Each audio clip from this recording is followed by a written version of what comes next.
साथियों, हमने चैप्टर 30 में सिंह लगन में सूर्य के प्रथम भाव से चतुर्थ भाव तक के फलों के बारे में आपसे बात की। आइए अब आज बात करते हैं सिंह लगन में सूर्य के पंचम भाव से अष्टम भाव तक के फलों के बारे में कि सूर्य इन भावों में क्या फल देंगे।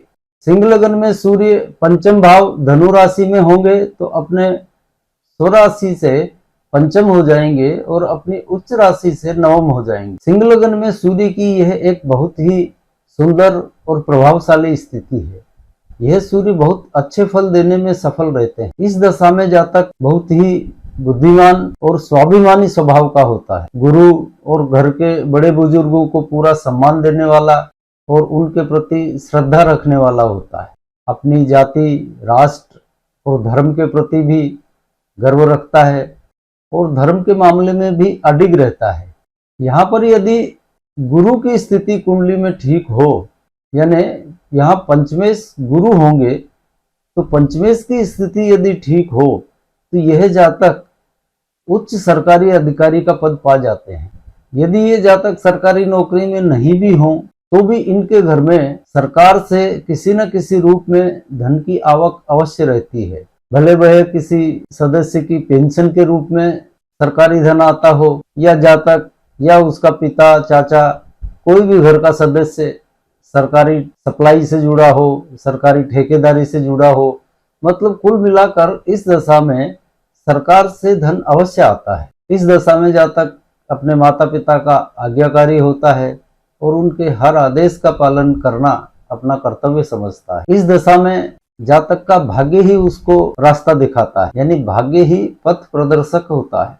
इस दशा में जातक जिस किसी भी चीज की इच्छा कर ले वह उसको स्वयं मिल जाता। और यही सूर्य यदि नक्षत्र स्वामी हो जाए तो ऐसा जातक 16 साल की उम्र से ही अपने भाग्य के फल प्राप्त करने लगता है। और यदि 16 साल की उम्र से उसका भाग्य नहीं चला तो फिर 25 साल की उम्र से उसका भाग्य एकदम प्रबल हो जाता है। नक्षत्र स्वामी होने की स्थिति में यह सूर्य बहुत ही सुंदर फल कम उम्र से ही देना शुरू कर देता है।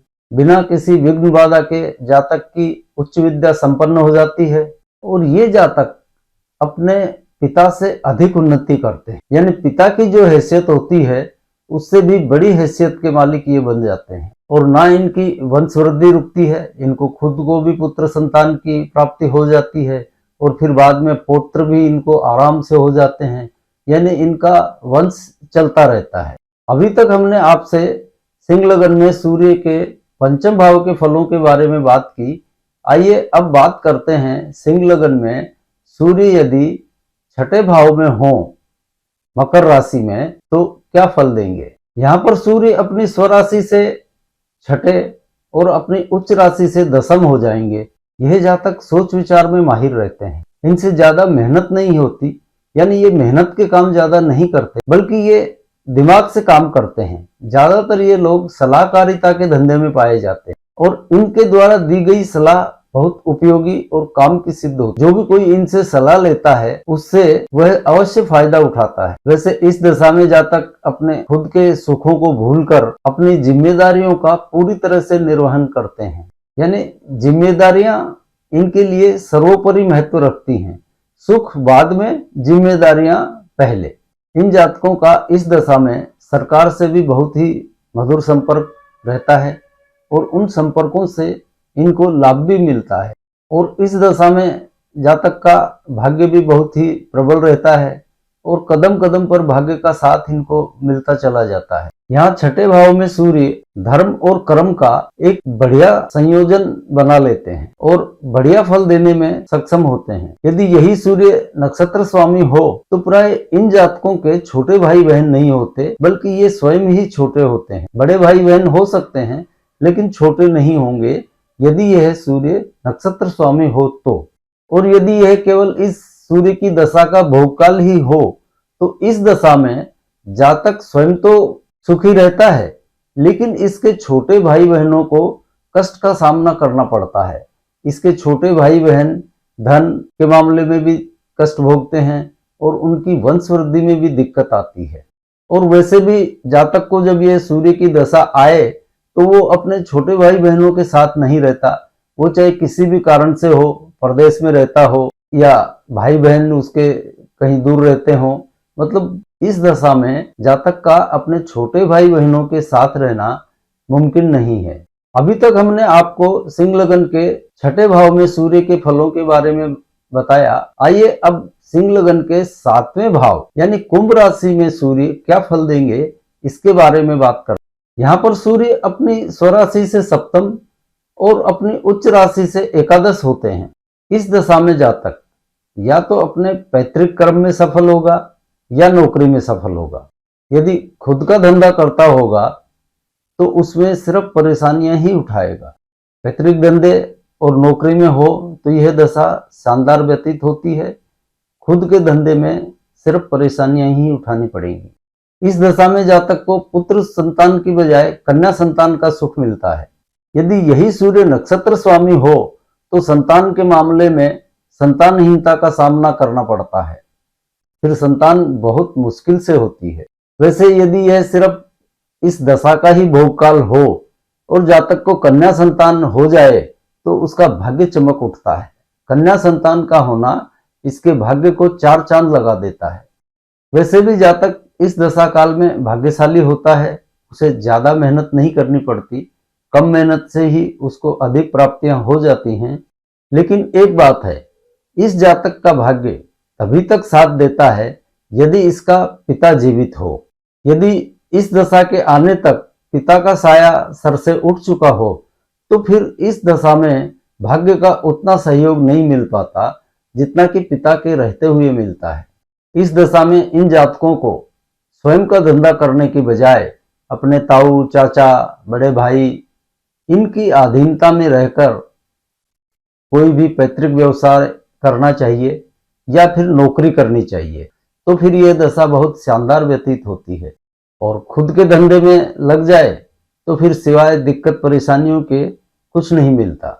अभी तक हमने आपसे सिंह लगन के सूर्य सातवें भाव के फलों के बारे में बात की। आइए अब सिंह लगन में आठवें भाव मीन राशि में बैठे हुए सूर्य के फलों की बात करते हैं। यहाँ पर सूर्य अपनी स्वराशि से आठवें और अपनी उच्च राशि से 12वें हो जाते हैं। इस दशा में जातक को घूमने फिरने का शौक लग जाता है। देश विदेश की सैर करना ये उसका पैशन बन जाता है और उसको आनंद भी इसी में आता है। हद से ज्यादा खर्चीला होता है। खर्च करते समय देखता नहीं है कि क्या होगा, बस खर्च करे जाओ। आप कह सकते हैं कि यह पैसे की कदर नहीं करता। इस दशा में पैसे की इनके पास कोई कदर नहीं होती।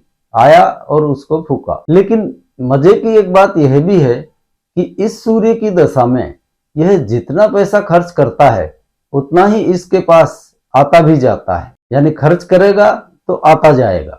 इस दशा में जातक अपने जन्म स्थान पर नहीं रह पाता। यदि यह विद्या अध्ययन का समय हो तो जातक उच्च शिक्षा के लिए विदेश चला जाता है। यदि शिक्षा पूर्ण होने के पश्चात यह दशा आती है तो जातक के जीवन में क्रियाशीलता बढ़ जाती है। वह किसी भी काम को करने के लिए ज्यादा सोच विचार में समय नष्ट नहीं करता, बल्कि जो दिमाग में आया उसे कर डालता है। इस दशा में जातक की खर्च करने की क्षमता और खर्च करने की प्रवृत्ति दोनों ही बहुत बढ़ जाती हैं। भोगों और सुखों के प्रति आसक्ति बढ़ जाती है। सोचने की क्षमता कम हो जाती है और जल्दबाजी की प्रवृत्ति इन पर हावी हो जाती है। संतानोत्पत्ति का समय हो तो इस दशा में पुत्र संतान का सुख मिल जाता है, कन्या संतान का सुख नहीं मिलता। भाई बंधुओं के साथ भी इस दशा के समय इसके संबंध बहुत मधुर रहते हैं। और इस दशा में जातक को ऋण की कोई समस्या नहीं होती।